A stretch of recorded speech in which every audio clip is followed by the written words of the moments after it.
имрӯз дар қароргоҳи конфедератсияи футболи осиё воқеъ дар шаҳри Куала-Лумпури, Малайзия, маросими қуръакашии марҳилаи дуюми муқаддамотии чемпионати ҷаҳон 2022 баргузор шуд. Дар ин маросим мунтахаби Тоҷикистон шомили гурӯҳи F гардида бо тимҳои мунтахаби Ҷопон, Қирғизистон, Мянмар ва Муғулистон рақобат хоҳад кард. Доир ба ин мавзӯъ ҳамкорамон Шодонҷон Султонов гузориш омода намудааст.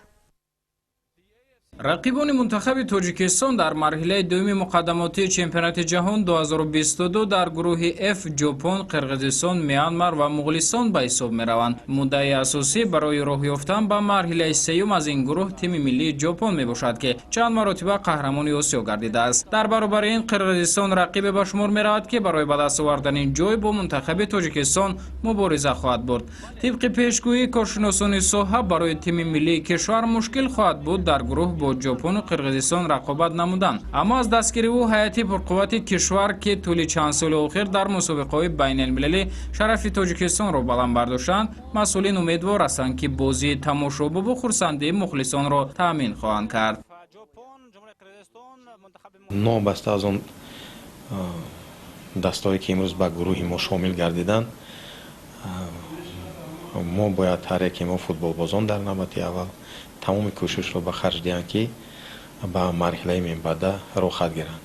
Албатта ман мехостам имрӯз умуман аз пешгӯӣ ва умуман баҳо додани гурӯҳ ва умуман баҳо додан аз нуқтаи назари гурӯҳи душвор аст ё душвори рақибони нисбатан навқадар пурқувватанд худдорӣ намоям, зеро ба ҳамагон маълум аст, ки умуман футбол ҳозир дар тамоми ҷаҳон рӯ ба тараққиёт ниҳода аст ва дар тамоми давлатҳо, дар тамоми манотиқи ҷаҳон ҳозир ҳама кӯшиш ба харҷ метиҳад, ки ватани худро шарафмандона муаррифӣ кунанд. имконият ё шароит барои ба даври баъдӣ роҳ ёфтан ҳамеша ҷо дорад ва он вобаста аз он аст, ки ба ин марҳилаи мусобиқа тим чӣ гуна омода мешавад, чӣ гуна тайёрӣ мебинад ва то он ҷое ки имрӯзҳо дида истодаем, ки аз ҷониби раҳбарияти Федератсияи футболи Тоҷикистон барои пуриқтидор кардани тими миллии Тоҷикистон ва барои баромади бо муваффақияти ӯ дар ин марҳилаи интихобӣ тамоми шароитҳо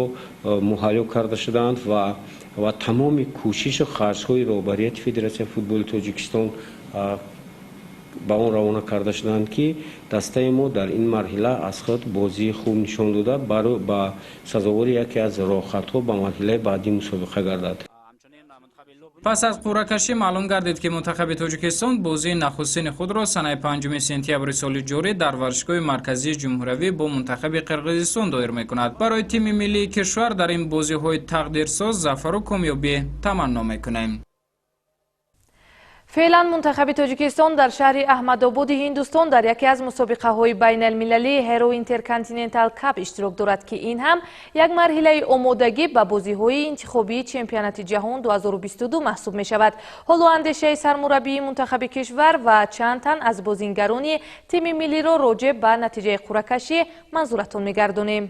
Интересная жеребьевка была, переживали, смотрели, было очень интересно. Но вы знаете, группа, она у нас хорошая, удобная группа, есть и сильные команды, и есть команды по силу где-то равные. Поэтому постараемся играть максимально, выкладываться во всех играх и добиться положительного результата. Я считаю, что в любом случае слабых команд нет, все команды будут стараться решить задачу выхода в следующую стадию. Поэтому также и мы будем готовиться, уже знаем, кто с кем будем играть, и будем готовиться. Я думаю, что вот эта финальная игра будет уже как служить, она как и подготовка к первой нашей игре с киргизами в домашнем варианте. Так что я считаю, что нормальная группа, хорошая. Ну, если честно, команды попались неплохие, сейчас все научились играть.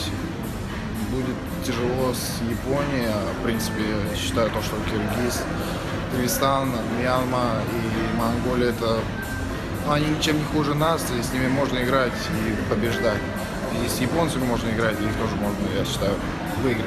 Я считаю, что прошла очень удачно, и у нас хорошая группа, где мы можем решить эту задачу. Вполне хорошие соперники, что по качеству, что по силам нам. Единственная Япония на данный момент, можно сказать, фаворит. Но мы также готовы ко всем этим играм. И подъедем и подойдем к этим играм очень тщательно, изучим соперника. И я думаю, нам повезло с этой жеребьевкой.